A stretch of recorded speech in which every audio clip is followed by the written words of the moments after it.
Hello chess fans, this is Rick from Chess to Progress with number 11 in the series Viewers Games. This one is from Surai from India and he plays a 3-minute game against Yevgeny. Let's have a look. Yevgeny was white, Surai, our hero, was black. f4, d5, d3, knight c6, knight f3, bishop g4, e3, and now Surai took on f3. It's okay, it's not a bad move, but there's no need really to give up the bishop pair without a fight. In general, the bishop pair is seen as stronger than bishop and knight, or the knight pair, so you don't want to give up your two bishops without a fight. Queen takes back, e5, and now f5. Strange move from Yevgeny. He gives up the pressure on the center. That f-pawn was challenging the e5 pawn, was having an influence on the center, but after f5 that influence is no longer there. And as we know, the center of the board, the d4, e4, d5 and e5 squares are really important, especially in the opening. You want your pieces to either occupy the center or have an influence on the center, and with the move f4, f5, that f-pawn has no longer influence on the center. It's not a terrible move, but it's not the best move either.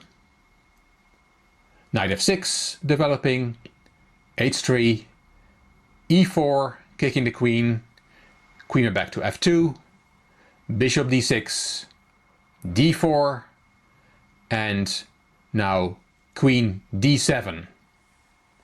Here black missed a trick. He could have played knight h5 here. Yes, I know, I always talk about finishing your development and putting your king safe.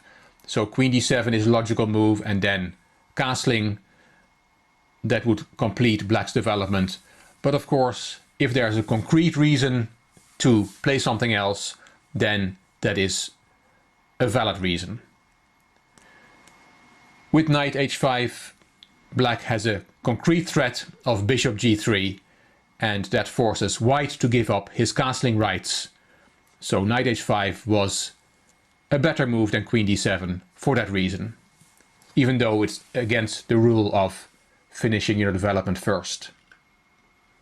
So queen d7 from Surai and knight c3 from Yevgeny.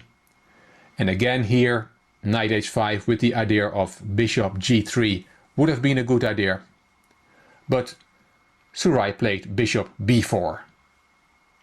Bishop d2, a5, bishop b5, Surai castled g4, bishop takes on c3, bishop takes back, a4, g5, knight went back to e8, h4, knight d6. It's clear that white is setting up an aggressive attack against black's castled king. Bishop takes c6, queen takes, and Yevgeny pushed f6. g6 from Surai to keep the position closed, to not open any lines. And h5. Knight f5, the knight comes into the defense. And h takes g6 and f takes g6, which is the right way to take back. You should not take with the h-pawn, because then there is queen h2 and white's attack will end in checkmate. So f takes g6 is the right move.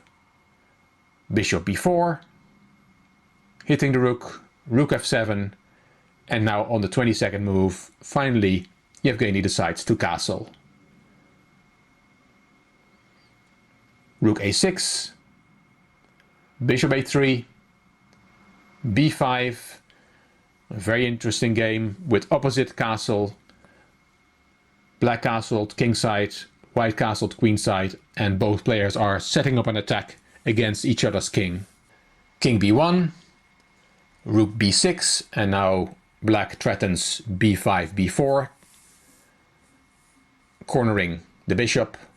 So c3 played by white, queen d7, and now white wants to double his rooks on the h-file, which is a good idea. It strengthens the attack, but to do white chose the wrong square for the rook. He played rook h3 with the idea to play the other rook to h1, and h3 is not the right square. If you can, then avoid putting your pieces on unprotected squares, because as the saying goes, loose pieces drop off. So if you have an unprotected piece, there's a chance that it may fall through some combination. So in this case, rook h2 with the same idea of doubling the rooks on the h-file is a much better move, because that rook on h2 is protected by the queen. And after rook h3, there was a move that Surai could have played, knight takes d4, and suddenly that queen on d7 is hitting the rook on h3. Surai didn't see that. He played queen e6. And there goes the doubling of the rooks. h5, g takes h6 en passant, rook takes f6, queen g2, and king h7. That white h-pawn is a good target for black to hide behind. White would like to get rid of his own pawn on h6, and black uses it as a shield. Bishop c5, rook c6, rook f1, queen f7, queen g4, and here Surai played rook a6. And for the second time, the combination knight takes d4 would have been very strong for black. Let me show you one variation. After knight takes d4, the rook on f1 is hanging, so for example rook takes f6, rook takes back, bishop takes knight, then rook f1 check, king c2, queen f2, and checkmate on the next move. So again, knight takes d4 was a very strong move. And again, loose pieces drop off, that rook on f1 is unprotected, and that can cause problems. So another golden rule is, if possible, make sure all your pieces are protected. Rook a6 was played, and rook h2 from white, and now knight takes e3 is a lovely fork, but Surai didn't see it and played rook a8. Rook hf2, knight takes h6, which is not a good move. I suspect that both players were very low on time here, so white did not have a chance to calculate rook takes f6, which is very strong, because if you take that, then there is queen d7, saving the queen from the knight on h6. And because the black queen is hanging, you have to play queen g7, and then queen takes d5 with a very good position for white. After rook takes f6, you can also take the queen on g4, but then of course you lose your own queen on f7, and white is winning. Instead of rook takes f6, white played queen h3, and now rook takes f2 is very strong, as that wins a full rook, but I'm pretty sure both players only had seconds on the clock, so we cannot condemn their moves too much. Rook a6 was played by Surai, and after rook takes f6, rook takes f6, rook h1, black played queen g7, and there were a few more moves made which didn't make a lot of sense. They were clearly just lashed out in ultimate time trouble, and it was in the end white who lost the game on time. So our Surai won this game.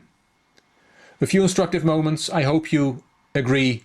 If you like this video, please give it a thumbs up. Please subscribe to the Chess to Progress channel, and I'm looking forward to your comments. This is Rick from Chess to Progress. Thank you very much for watching.